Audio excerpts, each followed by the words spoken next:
A, Yes. Yes, sir. vendor A, vendor B, vendor C. And tell me how many data is there in vendor A? 120. So 120, 120, 120, totally 360. 360. So what is the total degree of freedom? 360. 159. 359. 360 minus Three- 1. 360 159. minus 1, which is 359. 59. Now I will perform ANOVA now. Go to start, go to ANOVA, go to one-way ANOVA. Go to start, go to ANOVA, go to one-way ANOVA. Now, data, response data are in separate column for each factor. Yes, I have the data in 3 different columns. Come to the response. Click here. Minitab is asking where is your response value. Response value in column 1, column 2, column 3. I select all the 3. Selected. Go to option. Confidence level 95%. What is confidence level 95% means? What is your alpha? 5%. 5%. Significance 5%. 5%. And your study is two-tiled study, right? You know two-tiled, one-tiled, and right-tiled, right? I always Yes. ANOVA we give two-tiled, and then there is a tick here. This tick is about equal variance, whether the variances are equal or not. You should know whether the variances are equal or not. That is another hypothesis testing. I'll tell you later, but I know it is equal variance, so I give equal. I give OK. When I give OK again, all the calculations you have seen in my slide will be carried out by Minitab. It is done. Now you go to the ANOVA table. Do you see this table, which I have shown you in my slide?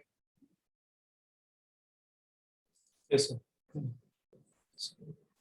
See here, Yes, degree sir. of freedom Yes, sir. 2, 357, 359, adjusted sum of square, adjusted mean sum of square, and then F value, everything is there. But what is most important? P value. P value is 10%. So,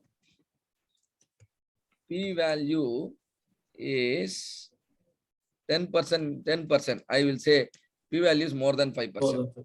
When P value is more than 5%, what is my decision? Do not reject Reject. null. When I say do not reject null, what does it mean? Something Difference is not statistically significant. When difference is not statistically significant, still if you believe, what will happen? You will become a bad CEO. Your decision is very important. You are going to cancel the contract with the 2 vendor and then renew the contract with only 1 vendor. How important your decision is. So you should not go wrong. So your study says you don't have no significant difference. But go to the calculations. Let us go to the calculations, maybe a little below. Yeah.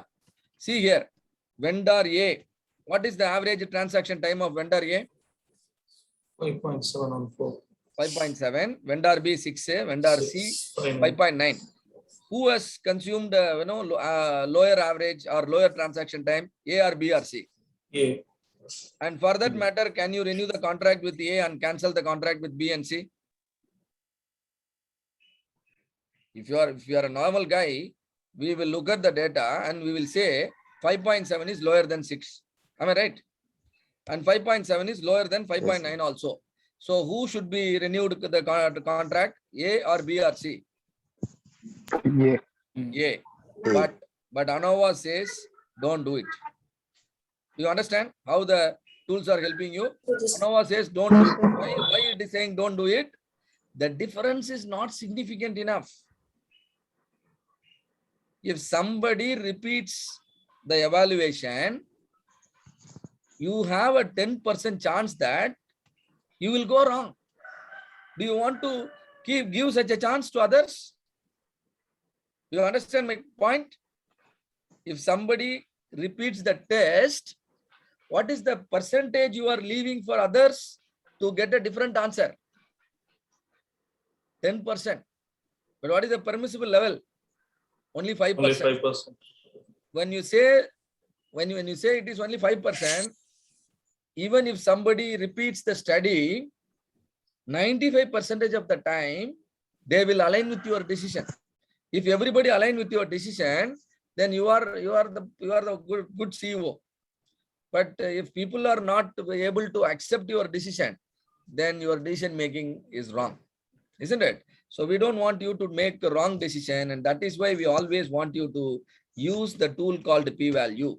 Only whenever, see, when you are using data, your decision is data driven. But when you use p-value, you can't go wrong with your data. Otherwise, what will happen? Sometimes data can give a false alarm. The difference what you are seeing here is a false alarm. The difference what you are noticing here in the mean is a false alarm. How do I know? With my p-value. Is that clear to all of you? Yes or no?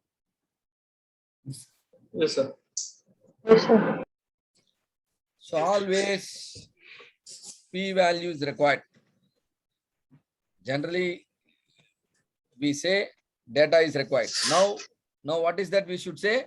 Data is required, and to trust the data, p-value is required. Is that clear to all of you? Come on.